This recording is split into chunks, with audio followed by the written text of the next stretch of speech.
오늘 읽어야 되는 분량이 창세기 11장 27절에서 25장까지 말씀인데요. 아침에 다 살펴볼 수는 없고 제가 말씀 묵상하면서 느꼈던 주요한 부분들만 좀 생각해 보겠습니다. 12장 1절을 보면 2절을 보면 내가 너로 큰 민족을 이루고 내게 복을 주어 내 이름을 창대하게 하리니 너는 복이 될지라. 오늘 읽어야 되는 분량의 대부분이 아브라함의 스토리입니다. 하나님께서 아브라함을 택하셔서 하나님의 복된 자녀 삼으시고 그 가정을 복된 가문으로 만드시고 그 민족을 통해서 하나님의 그 구원의 역사를 이뤄 가시는 거거든요. 한 사람을 택하셔서 그 일을 이루십니다. 그를 향해서 뭐라고 말씀하시냐면 복이 될지라 말씀하시죠. 오늘도 하나님은 이러한 한 사람을 통해서 하나님의 복을 세상에 흘려보내기를 원합니다. 저와 여러분 한 사람을 통해서 여러분의 가정과 여러분의 삶의 자리에 하나님의 복이 흐르기를 원하시죠.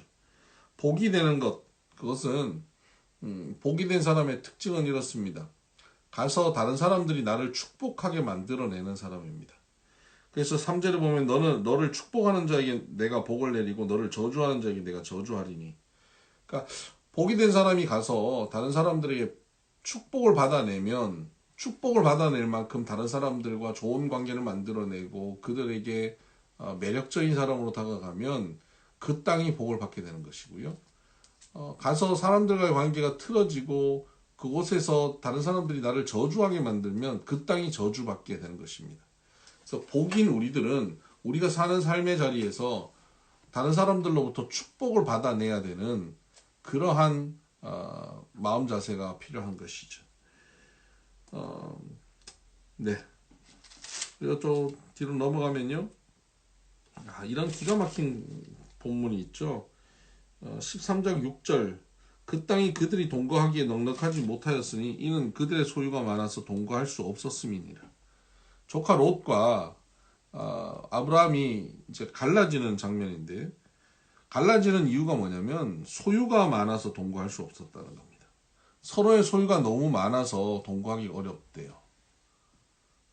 그래서 그 소유를 지키기 위해서 갈라지기로 합니다. 어떻게 소유가 많은 것이 헤어짐의 이유가 될 수 있을까요? 그것은 서로의 만남, 서로의 관계보다 소유가 더 소중한 사람들이기 때문입니다.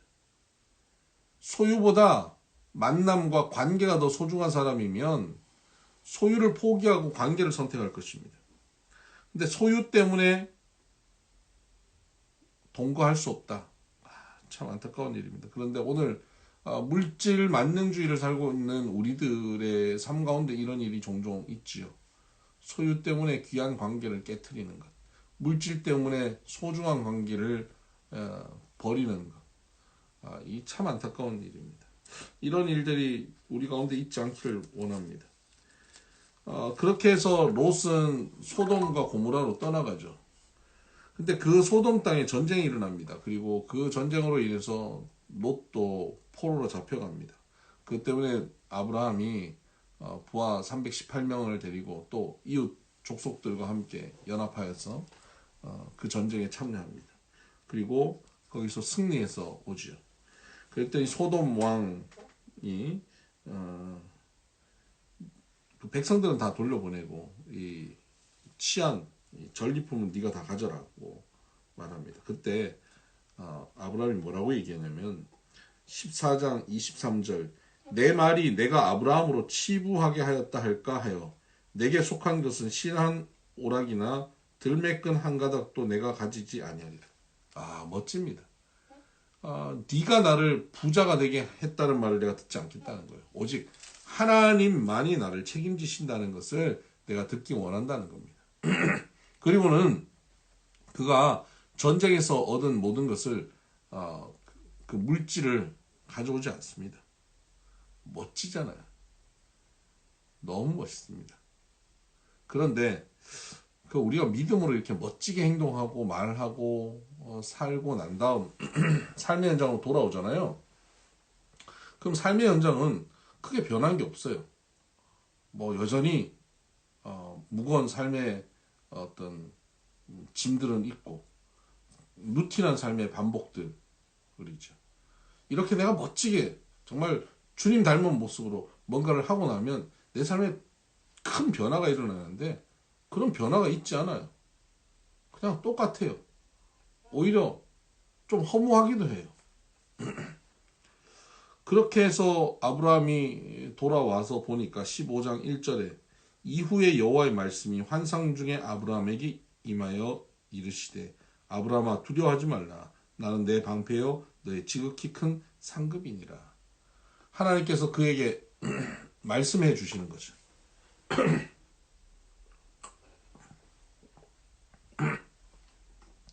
그때 아브라함이 이렇게 말합니다. 주 여호와여 무엇을 내게 주시려나이까? 나는 자식이 없사오니 나의 상속자는 이 다메섹 사람 엘리에셀이니이다. 아브라함이 또 이르되 주께서 내게 씨를 주지 아니하셨으니 내 집에서 길린 자가 내 상속자가 될 것이니이다. 되게 냉소적으로 말하고 있지 않습니까? 아브라함이 지금 심리 상태입니다. 하나님께서 나는 너의 큰 상급이다 그랬더니 그래서 그 상급 주시면 뭐합니까? 나는 상속자도 없는데 하나님 내게 상속자를 주지 않으셨지 않습니까? 아브라함이 좀 지쳐있는 모습입니다. 좀 전에 하나님만이 나를 부자가 되게 할 것이다. 네가 나를 치부케 못할 것이다 라고 말했던 아브라함의 모습과는 좀 다른 결을 보여주고 있지 않습니까? 우리의 모습이 이럴 수 있습니다. 영적으로 충만할 때 하나님 영광 위에서 내가 산다라고 고백하고 찬양하고 그렇게 멋지게 행동하다가도 어느 한순간 픽 쓰러질 수 있습니다. 이게 사람입니다.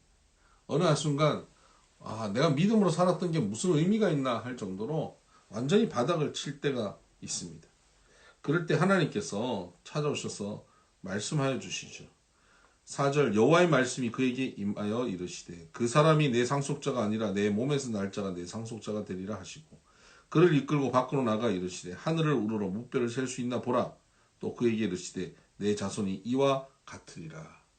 하나님께서 그에게 약속의 말씀을 주십니다. 말씀해 주세요. 그리고 하늘의 별 세봐라. 네 자손이 이와 같을 것이다 라고 말씀하여 주십니다. 그때 6절 아브라함이 여호와를 믿으니 그 하나님의 말씀을 듣고 믿어요. 침체되고 무너져 있고 하나님 말씀하셔도 뭐 그거 있으면 뭐 합니까? 하는 그 냉소적이고 냉랭한 그 아브라함의 모습이 하나님의 말씀을 듣고 난 다음에 그 말씀을 듣고 믿어요. 근데 이 믿음을 뭐라고 말씀하시냐면 6절 아브라함이 여호와를 믿으니 여호와께서 이를 그의 의로 여기시고 이것을 그의 의로 여겨주십니다. 그를 의인으로 하나님께서 인정해 주시는 거예요. 침체된 자리에서 하나님의 말씀을 듣고 일어나는 사람, 그가 의입니다. 그가 의인입니다. 하나님의 말씀을 우리가 다시 일어나죠? 그것이 하나님께서 의로 여기시고 그것은 믿음이라고 말씀하십니다. 오늘 우리의 삶의 자리에서 우리가 상황이 좋아져서 일어나는 것이 아니라 기도 응답해 주시고 이것이 나아지면 내가 일어나겠습니다. 그러면 내가 이렇게 해보죠가 아니라 상황이 나아지지 않았는데 하나님이 말씀하시면 침체됐던 바로 그 자리에서 아까와는 전혀 다른 모습으로 일어나는 거죠. 어제 우리가 시편 말씀 봤지만 시편에도 그렇잖아요. 계속 반복되는 게 그거죠. 하나님 어디 계십니까? 왜 나와 함께 하시지 않습니까? 이러다가도 찬양하고 기도하고 말씀 듣는 가운데 완전히 그가 바뀌어버리는 거예요. 같은 그 기도의 자리에서 바뀌어버리는 겁니다. 그 찬양하는 것이죠. 이것이 믿음의 모습입니다. 16절을 보면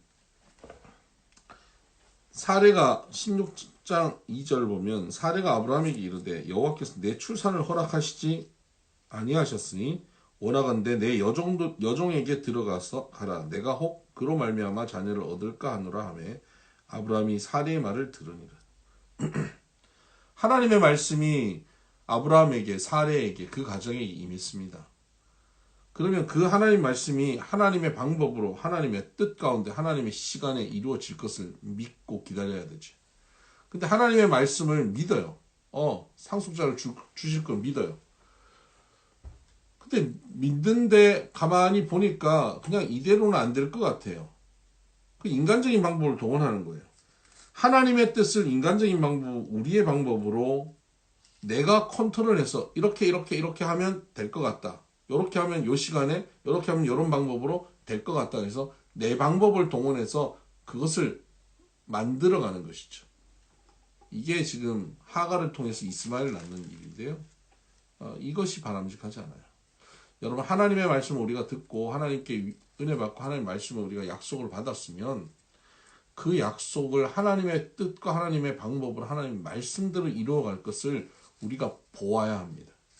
근데 우리가 하나님보다 앞서서 우리가 컨트롤하고 우리가 이 사람 저 사람 만나서 조정하고 그래서 우리가 바꿔보려고 하는 것, 우리가 상황을 변화시켜 보려고 하는 것, 이것도 멈춰야 합니다. 하나님의 방법, 하나님의 때에 하나님께서 가장 자연스럽게 역사하실 것을 믿고 기도하고 소망을 가지고 살아가는 것입니다. 그러면 하나님의 때가 앞당겨집니다. 지금 하갈을 통해서 이스마엘 낳는 일로 인해서 하나님의 때가 13년이나 더 미뤄져 버리고 말아요. 16절 보십시오. 16장 16절 하갈이 아브라함에게 이스마엘을 낳았을 때에 아브라함이 86세였더라. 17장 1절입니다. 아브라함이 99세의 때에 여호와께서 아브라함에게 나타나서 86세에 이스마엘 낳고 나서 99세가 될 때까지 13년 동안 하나님께서 특별한 말씀이 없었어요. 그럼 그 사이 뭐 합니까? 이스마엘 키워요. 이스마엘 키울 때 사레와 하갈 사이에서 아브라함이 얼마나 눈치 보고 살았을까요? 저는 이 과정이 아브라함을 아브라함 되게 하는 결정적 시간이라고 생각합니다. 이 두 사람 사이에서, 이 두 아내 사이에서 눈치 보고 살았던 이 아브라함의 눈치 보는 것. 이게 섬김입니다. 눈치 보고 섬기고 배려하고 하는 것. 그 공동체를 지키기 위해서 말이죠. 이것이 아브라함을 성화시키고 성숙시키는 결정적 시간입니다. 하나님 말씀이 계속 주어지지 않는데 그 가운데서 그 공동체를 지키기 위해서 살아가던 모습 말입니다. 오늘 여러분 공동체 지키기 위해서 여러분 성질 내지 못하고 여러분 이 사람 눈치 봐주고 저 사람 눈치 봐주고 살고 있습니까? 그것이 여러분을 가장 성화시켜가는 시간입니다.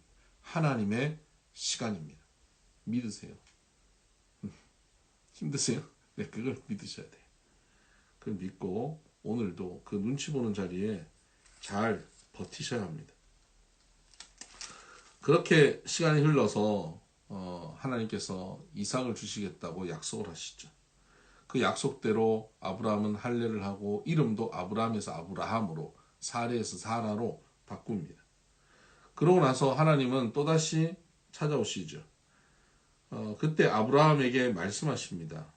이제 내년 이맘때쯤 사라에게 아이가 있을 것이다. 그런데 사라가 그것을 멀리서 듣고는 웃고 있어요. 하나님께서 사라가 웃는다고 지적하십니다. 18장 14절 여호와께 능하지 못한 일이 있겠느냐? 기한이 이를 때에 내가 내게로 돌아오리니 사라에게 아들이 있으리라. 아브라함에게 하나님께서 말씀하셨는데 왜 사라는 믿지 못했을까요? 그 집안에 있는 모든 남자들 할례도 했고 아브라함과 사라의 이름도 바꿨습니다. 그런데 왜 약속은 믿지 못했을까? 이게 참 안타깝습니다. 아브라함과 사라의 관계 속에서 이 말씀이 충분히 나눠지지 못했을까 하는 아쉬움이 있습니다. 여러분, 남편에게 하나님 말씀 주셨을 때는 하나님은 그것이 곧 아내에게 준 것이라고 기대하십니다. 왜냐하면 하나님은 남편과 아내는 한 명이기 때문에요. 둘이 한 몸을 이룰지니 그랬잖아요. 부부는 하나예요. 그러니까 남편에게 말하면 아내가 받은 것이고 아내에게 말하면 남편이 받은 것이죠. 이것이 하나님이 기대하시는 모습입니다. 아브라함에게 하나님 말씀하셨으면 곧 사라에게 말씀하신 거예요. 아담에게 말씀하신 게 하와에게 말씀하신 거고요. 여러분, 이것이 오늘 우리 삶 가운데 이루어지기를 바랍니다. 하나님께서 남편에게 말씀하시면 그것이 곧 아내에게 말씀하시는 것이 되고, 아내에게 말씀하시면 남편에게 말씀하시는 것이 되는 그런 영적인 소통과 대화가 깊이 있는 깊은 그런 부부가 되시기를 바랍니다. 저는 여기서 또 한 걸음 더 나가서 교회 공동체도 이렇게 기대합니다. 하나님께서는 교회도 한 몸이라고 말씀하십니다. 목사에게 주신 말씀이 성도에게 주신 말씀이 되고, 성도에게 주신 말씀이 또 우리 모든 교인들이 받는 말씀이 되는, 그래서 우리가 말씀의 공동체로 아주 유기적으로 잘 소통되어지는 그런 공동체가 됐으면 좋겠습니다. 네, 이렇게 하다 보면 시간이 너무 없네요. 네, 좀 더 빨리빨리 가야 되는데. 네. 하여튼 그 이후에 이제 소돔과 고모라가 멸망하는 게 나오고요. 그리고 아브라함이 또 아비멜렉에게 자기 아내를 누이로 속이는 내용이 나오고요. 그리고 사라가 이삭을 낳는 얘기가 나옵니다. 그리고 이삭을 번제로 바치라고 하죠. 그때 우리가 기억해야 될 거 있죠. 바쳤을 때 하나님께서 이제야 네가 나를 경외하는 줄 아노라 라고 말씀하시죠. 그리고 23장 이제 사라가 죽고 그 막벨라 굴을 사서 거기다가 장사를 지냅니다. 그리고 24장 이후에는 이제 이삭을 결혼시키는 내용이 나옵니다. 그런데 이때 특별한 모습이 나오죠. 그는 그의 늙은 종 엘리에셀에게 고향으로 돌아가서 자기 집안 사람 중에 데려오라고 부탁을 합니다. 아브라함이 100세에 얻은 아들 아닙니까? 그 아들 결혼 문제를 그냥 종에게 이렇게 맡길 수 있습니까? 그건 종에게 맡긴 게 아닙니다. 하나님께 맡긴 거예요. 아브라함은 아들의 결혼 문제, 가장 결정적인 문제를 하나님께 온전히 맡겼습니다. 엘리에셀은 또 그 중요한 문제를 또 기도하면서 하나님께 맡기면서 이 일이 순조롭게 이루어지라고 기도하고 진행합니다. 또 이삭을 보면 24장 63절 이삭이 저물 때에 들에 나가 묵상하다가 눈을 들어보며 낙타들이 오는지라. 이삭은 자기의 결혼 문제를 아버지께 또 아버지의 종에게 맡겨놓고 기도하고 있습니다. 이 모두가 하나님의 역사하심, 하나님이 가장 좋은 배우자를 주실 거라는 걸 믿고 기도하고 있는 모습입니다. 이렇게 기도하는 이러한 모습들, 이런 모습을 통해서 하나님께서 그 가정에 응답하십니다. 리브가를 보내주시죠. 여러분, 자녀 문제에서 우리가 참 자유롭기 어렵지 않습니까? 자녀의 문제를 하나님께 완전히 맡기는 게 참 쉬운 일이 아니죠. 내 눈으로 확인하고 돌다리 두들겨 보고 이게 가장 좋은 건지 아닌 건지 그러면서 우리는 결정해 가려고 합니다. 또 결정해 가는 과정 속에서 늘 확인하고 이게 진짜 괜찮은 건지 확인하며 살아가죠. 근데 아브라함은 100세 얻은 아들 이삭의 결혼 문제에 있어서 완전히 하나님께 맡깁니다. 여러분, 이런 모습이 우리에게 있었으면 좋겠습니다. 자녀의 문제까지 하나님께 온전히 맡겨드리는 그러한 믿음의 걸음을 걸어가기를 바랍니다. 제가 이번에 묵상하면서 꼭 하나 나누고 싶었던 말씀이 또 하나 있었는데 24장 1절입니다. 아브라함이 나이가 많아 늙었고 여호와께서 그에게 범사의 복을 주셨더라. 제가 이 말씀이 개인적으로 되게 소망이 됐습니다. 나이가 많아 늙었는데 범사의 복을 받은 아브라함. 이게 젊어서 받는 복도 중요한데요. 나이 많아 늙었을 때 복이 흘러 넘치는 삶이 되면 참 좋겠다 싶습니다. 이제 늙어가서 그런지. 네. 여러분에게도 이 복이 있기를 원합니다. 노년에 복이 흘러 넘치기를 주의 이름으로 축복합니다. 네. 오늘도 말씀과 동행하고 주와 동행하는 하루 되십시다. 샬롬.